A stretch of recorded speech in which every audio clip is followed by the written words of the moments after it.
This ensuite bathroom was the last room in the house to get finished, so Ryan and I decided that we would walk you through the build of our curbless walk-in shower with a 6-part series. We felt like it was a little bit too much to jam into one video, so we're going to break it down for you.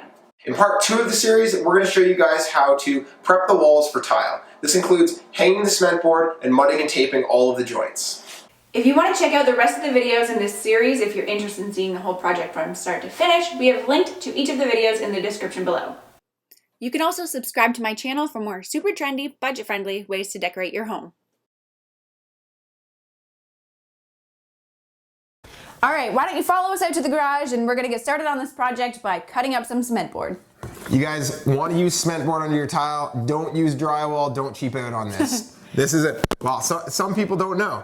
Wouldn't drywall can't really get wet, right? Yeah, exactly. Drywall can't get wet. The minute any moisture gets on it, it's just gonna fall apart. So you wanna use something that's water stable, which cement board is the way to go. It's a little bit more expensive, but it's the best product out there. Before we cut any of our sheets, we drew out all of our measurements, including where our holes needed to be for our fixtures.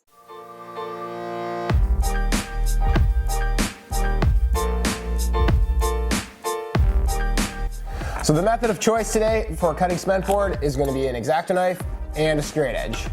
To cut a cement board, you just really have to score the surface to cut through the first layer of fiberglass tape that's embedded in the cement board, and then just snap it in half. Okay, so now I'm going to just grab my X-Acto knife and I'm just going to cut along the underside of the board and just cut that last bit of fiber mesh that's on the other side. Okay, so we made all our straight cuts with the X-Acto knife. Next we got to cut out the spot for the valve and for the shower head. I like to use a drywall saw for this, it makes short work of it. I'm going to just poke a little hole through there and then we'll do a final cutout on that.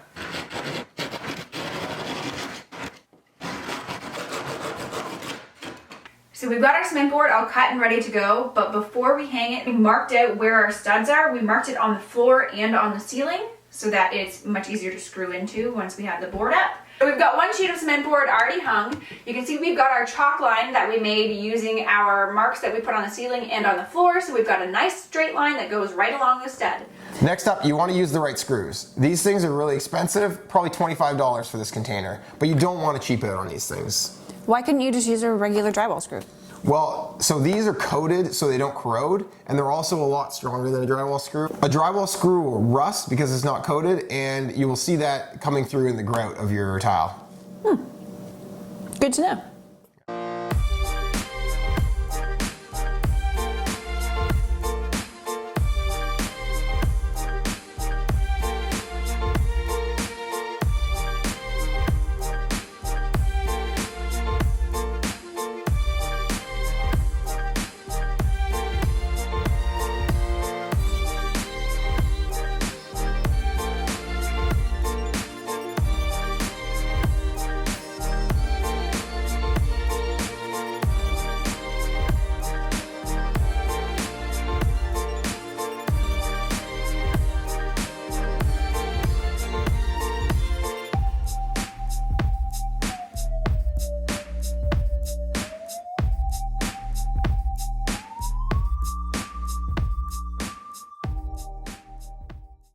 The bottom of the niche needs to slope slightly so that water will run off, but not so much that nothing can sit on it.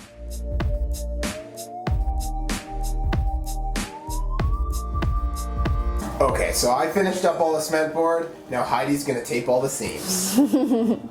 Okay, but why do we tape the seams? I get it with drywall because you'll see it, but if we're just gonna tile over top of this, then why do they need to be taped? So it'll tie all of the cement board pieces together, which will prevent tiles from popping loose or grout from cracking. Yeah. So it's pretty important. It's pretty important, yeah.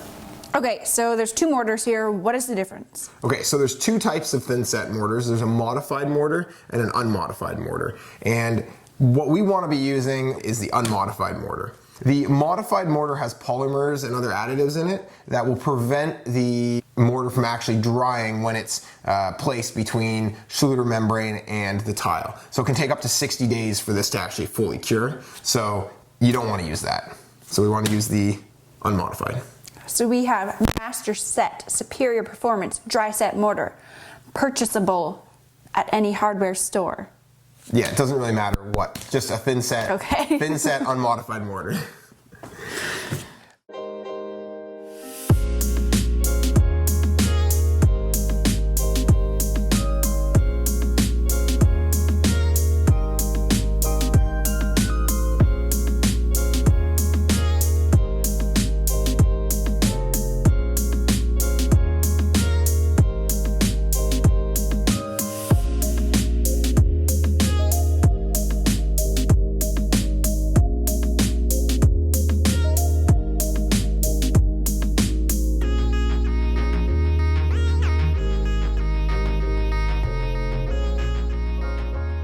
Next up, we got two different types of tape. Oh, wow. What's the difference? Thank you. Thank you for asking. So this is just standard drywall tape, which I've seen a lot of people use, and this is for cement board. You'll see a lot of people actually using the drywall tape, but from what I've read online, this stuff will actually deteriorate over time, whereas the cement board tape is actually coated with a resin to prevent the deterioration inside the cement board. And it's also thicker and stronger. So for an extra couple bucks, you might as well use the right product. So it literally says drywall tape and cement board tape.